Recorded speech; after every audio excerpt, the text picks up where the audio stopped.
बिस्मिल्लाहिर्रहमानिर्रहीम कुल हल यस्तविल्लज़ीना यअलमून वल्लज़ीना ला यअलमून। आज का टॉपिक है इल्म और उस पर अमल है।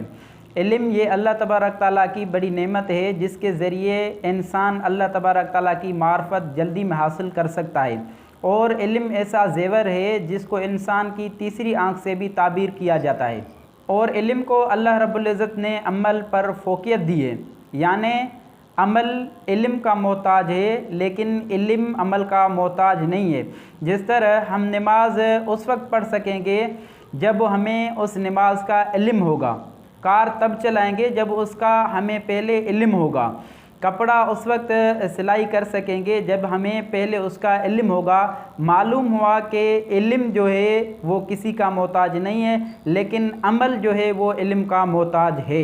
और अल्लाह रब्बुल इज़्ज़त ने भी इल्म को अमल पर फ़ोक़ियत दी है। मैं आपको मिसाल देता हूँ कि देखें कि आज़ा हैं, बाज़ आज़ा को बाज़ आज़ा पर अल्लाह रब्बुल इज़्ज़त ने फ़ोक़ियत दी है, यानी दर्जा दिया है। देखें, ये आँख भी आलिम है, कान भी आलिम है, नाक भी आलिम है, ज़बान भी आलिम है। आँख देखने का इल्म रखती है, कान सुनने का इल्म रखते हैं, ज़बान बोलने का इल्म रखती है, नाक सूंघने का इल्म रखता है। यानी ये इंसान के इल्मी आज़ा हैं और हाथ और पाँव ये अमली आज़ा हैं। अमली आज़ा को अल्लाह रब्बुल इज़्ज़त ने नीचे रखा और इल्मी आज़ा को अल्लाह रब्बुल इज़्ज़त ने ऊपर रखा है। मालूम हुआ कि इल्म का बहुत बड़ा दर्जा है। हज़रत अबू दरदा रज़ी अल्लाह ताला अन्हु फरमाते हैं कि जो शख्स न जानता है न अमल करता है, फरमाया उसके लिए एक हलाकत है। और फरमाया जो शख्स जानता है और उस पर अमल नहीं करता, फरमाया उसके लिए 7 हलाकतें हैं। इल्म जो है वो इंसान को पुकारता है कि ए इब्ने आदम, अगर आपको मेरी तलाश है तो मैं आपको 2 बातों में मिल जाऊंगा। नंबर पहला, जिस नेकी को आप जानते हैं उस पर अमल करें। नंबर दूसरा, जिस बुराई को आप जानते हैं उससे ज़्यादा दूर रहें। हज़रत इब्राहिम बिन अदहम रहमतुल्लाह अलैह से पूछा गया कि कुरान मजीद के अंदर अल्लाह रब्बुल इज़्ज़त का इरशाद है उदऊनी अस्तजिब लकुम, कि आप मुझे पुकारें कि मैं आपको जवाब दूँगा। लेकिन फिर क्या सबब है कि हम दुआएँ मांगते हैं और हमारी दुआएँ कबूल नहीं होती? तो हज़रत इब्राहिम बिन अदहम रहमतुल्लाह अलैह ने जवाब दिया कि 5 चीज़ों की वजह से हमारी दुआएं कबूल नहीं होती। नंबर पहला, हमने अल्लाह रब्बुल इज़्ज़त की मार्फत तो हासिल की लेकिन उसका हक़ अदा नहीं किया। नंबर दूसरा, हमने कुरान मजीद तो पढ़ा लेकिन उस पर अमल नहीं किया। नंबर तीसरा, हम आप सल्लल्लाहु अलैहि वसल्लम की मोहब्बत की दावा तो करते हैं लेकिन उसकी सुन्नत पर अमल नहीं करते। नंबर चौथा, हम शैतान पर लानत करते हैं लेकिन उसकी फर्माबरदारी भी करते हैं। नंबर पाँचवा, हम अपने ऐबों पर अपनी आँखें बंद कर देते हैं और दूसरों के ऐबों पर अपनी आँखें खुली रखते हैं। और फरमाया हम हराम के ज़रिए हलाल को तलाश करते हैं। फरमाया ये वजूहात हैं जिसके ज़रिए हमारी दुआएं कबूल नहीं होती।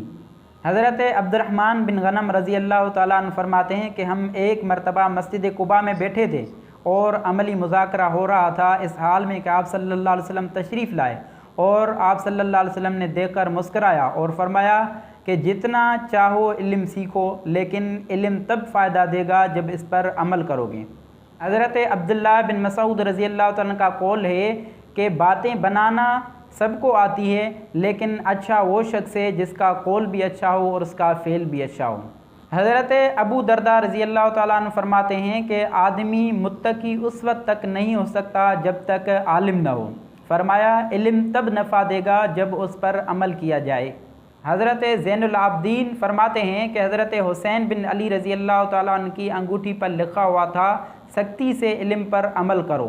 हज़रत हसन बसरी रहमतुल्लाह अलैह फरमाते हैं कि क़यामत के दिन 2 आदमियों को सबसे ज़्यादा हसरत होगी। नंबर 1, वो शख्स जो अपना माल क़यामत के दिन दूसरे के तराजू में देखेगा और वो शख्स सआदत हासिल करेगा और ये शख्स बदबख्ती हासिल करेगा। दूसरा, वो शख्स जो अपना इल्म क़यामत के दिन दूसरे के तराजू में देखेगा और वो शख्स नेक बख्ती हासिल करेगा और ये शख्स बदबख्ती हासिल करेगा। अल्लाह रब्बुल इज़्ज़त से दुआ है कि अल्लाह तबारक ताला हमें इस इल्म पर अमल करने की तौफ़ीक़ अता फ़रमाए।